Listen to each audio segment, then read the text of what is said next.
Hi, welcome to this video where we're going to go through the entire 3D printing workflow so that you can get an image that's in Desmos and print it out on your 3D printer.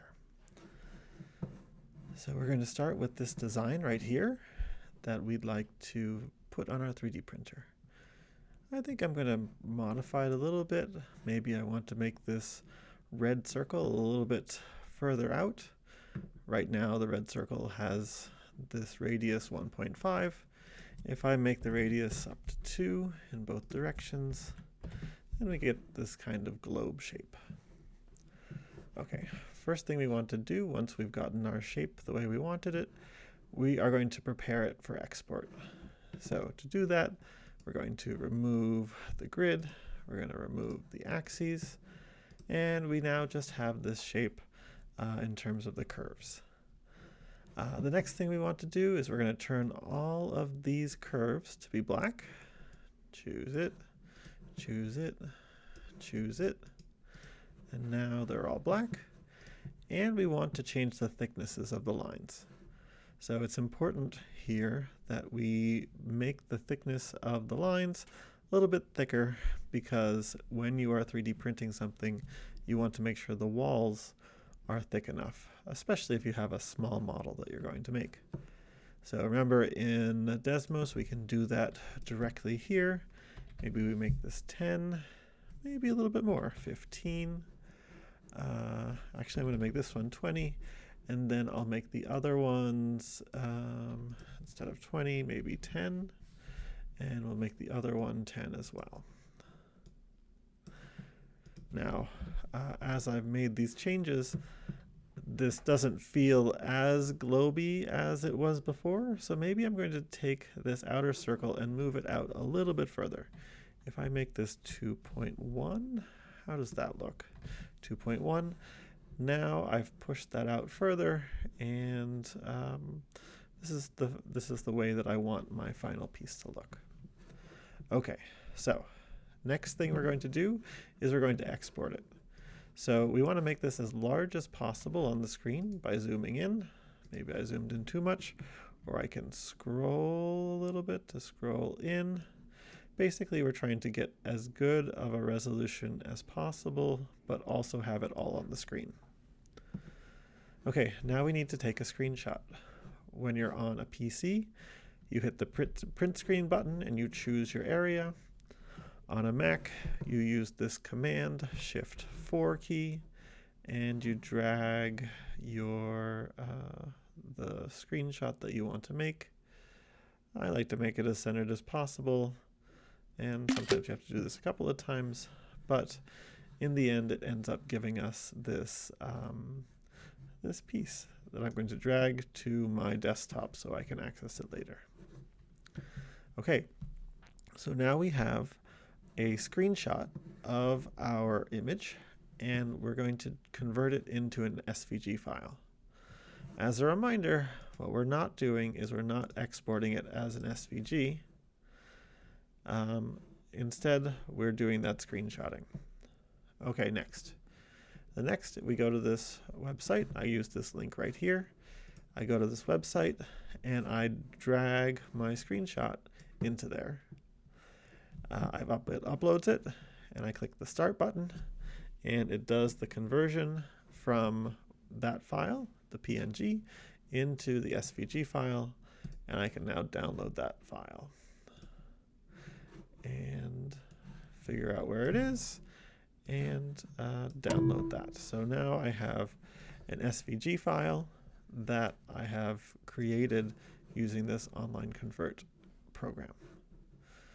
Next step, we need to make it three-dimensional.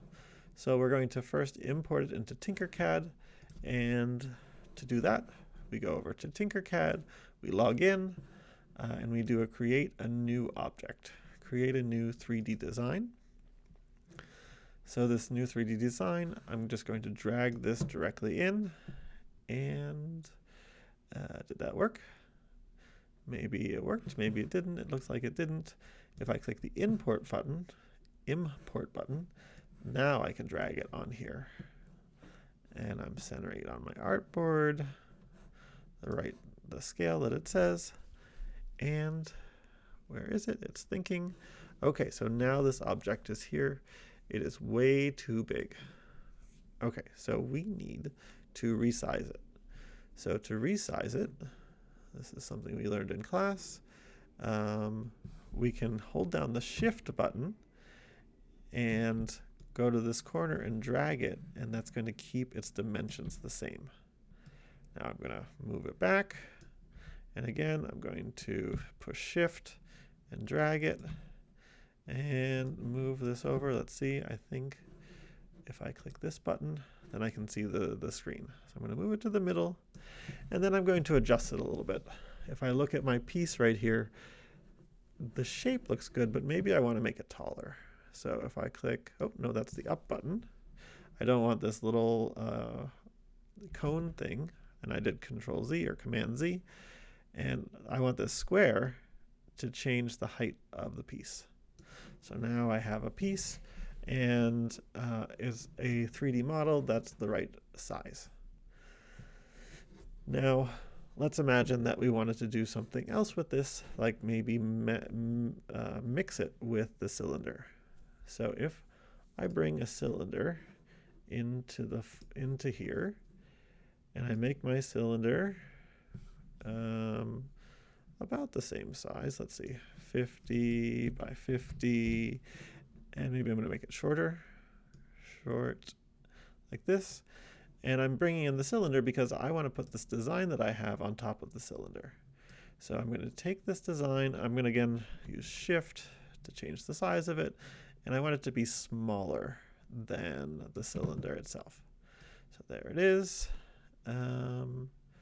Maybe I want to center it. Can I? There's probably an easy way to center it. What's this button here? Drop to work plane. Not exactly sure, but what I can do is I'm going to move this one out of the way, and I want this one to be, it looks like it's pretty centered on here. And then I'm going to move the circle onto the center. Well, I realize I actually want to move this up. So now I am going to use this little cone thing, move this underneath it. And then let me move this over. Zoom. All right, is this centered? This looks like it's not centered. And let's see, I'm using the Shift key or the Control key. Drag. Oh, here I'm using a Control key, and I'm dragging it so I can see from the top. You can also click the top button. All right, now I'm going to center this a little bit better.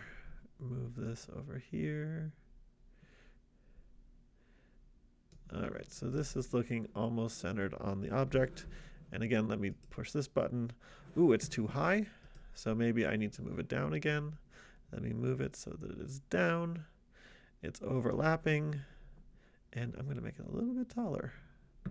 Okay, so move it down a little bit. So now, if you look from the top, again, click the top button. From the top, well, again, it's not perfectly centered. I'm going to move it over. Whoa, what did I do? Undo. I want to move the whole thing over a little bit so it's better centered on my object. Okay, so now this piece, as I click Control and move this around, you can start to see what this looks like. It's got the pattern on top of a base that's a cylinder. Okay, and this feels like what I want it to look like. So now I have a 3D model in the computer, and I'd like to get it to be 3D printed. Okay, let's read this thing. Next thing to do is so we completed any other Tinkercad moves, and now we want to export it to an STL file. Okay, an STL file. We need to use the export button. We click export, and we click STL. We want to export this to an STL file. There it is. It's got the same name of the file as this automatically generated object here. I will find it, bring it out, and here it is. Put it on my desktop so I can find it later. I now know where my STL file is. Great. next thing to do is to go into Cura. So we're going to import the STL file into Cura. If you are setting up your Cura for the first time, so this is something you download from the internet and you install on your computer. If this is the first time that you are doing that, you'll get something that pops up that asks you to add a printer. When you do that, you choose an Ultimaker printer. There is a way to connect directly to the printer from your computer, but we're not using that method. Instead, we're going to say add a local printer. There's nothing networked. It can't find it on the network. So we add a non-network printer and we choose an Ultimaker S3. And we add that to our list of options. When you do that, you get to this screen right here. And it's going to be important to update your filament to be a generic PLA. And that this is correct, AA 0.4. And then turn off, if this is checked, turn it off because we only want one tube of filament to be used. All right, next thing we do, we want to import. So we can probably just drag our STL file onto here, and then, hey, look at that. There it is. Again, I'm going to use push Control and move it so we can get a feel for what this is going to look like. Look at that. That's a nice thing. Now, if you look at this and you say, oh, I really wish my lines were a bit thicker, well, then that means you have to go back into Desmos and kind of modify them there before you bring them back, going through that whole process again. But sometimes that's what you have to do to make this look exactly the way you want to. Okay, so let's check to make sure that our settings are correct. We want it to be fast, especially now. I guess we've got these different settings. I think it's probably unbalanced for you. We want it to be fast. Let's take a look. Infill density. So it should be something like 10 or 15%. And then 20%, fine. There's different patterns for inside. We are going to have some adhesion. We're going to check in here to see what kind of adhesion they're choosing. Support, nope, not support, build plate adhesion. And here we're using a brim. Now, if your piece looks like this and it has a very flat surface, it's very much supported, you probably don't need to choose a brim. You probably can have nothing. But if you end up printing something and it's either not behaving or it's hard to get the bottom off, there's a couple of other options that you could use. We'll stay with a brim for now. Okay, so it's got all the settings we want, and so let's now click the slice button. Oops. Dun, dun, dun, dun. This got a bug. Yay, a bug. All right, so let's try again. Let's click the slice button again. Aha, it figured it out. And you can see what it says here. It says that this is going to take 35 minutes to print. If you need to modify it to make it a little bit shorter, or a little bit, if you want this piece to be bigger, like we can see how big this piece is. This piece is 50 millimeters wide. Now, an inch is 25 millimeters. This is about 2 inches wide. If that's the size you want it to be, great. If you want it to be bigger or smaller, you can modify it. So let's make it a bit bigger. Maybe we want it to be 3 inches, so that's about 75 millimeters. And so now we have to put this piece, but let's see how long that would take to make. So if we slice it, that one takes now 1 hour and 33 minutes. So you're going to have to balance between how big you want it to be, and then how long it takes to print. So if we click the preview button, you can see what that looks like inside. We've got inside at the base, it's got all these triangles in it. It's mostly hollow with air, but then above it is our shape that's going to gets built on top. Okay, so once we have the right, so maybe we go back to prepare and we say, you know what, maybe an hour and 33 minutes is too long for our first one. Let's actually make it half of that size. If we make it half of that size, it changes it to being 18 minutes. Okay, I'm ready for 18 minutes. So, and we can preview again just to take a look at it. You can see that these inner parts really only go around once or twice. Let me see if I can turn that around so we can look at it.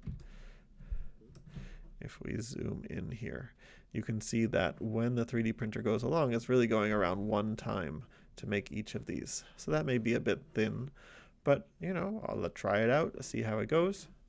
So let's we go back to prepare, save to disk. When you do that, it gives you this what you're able to save it as, and you just save this as a UFP. So we save it. And when you do that, now you have this UFP file, and that's the thing you put onto your USB drive, and you then stick that in to the Ultimaker printer and say, go for it. All right, that's the process. Give it a try, see how things go, and good luck. I'm looking forward to seeing what you make. Okay, bye.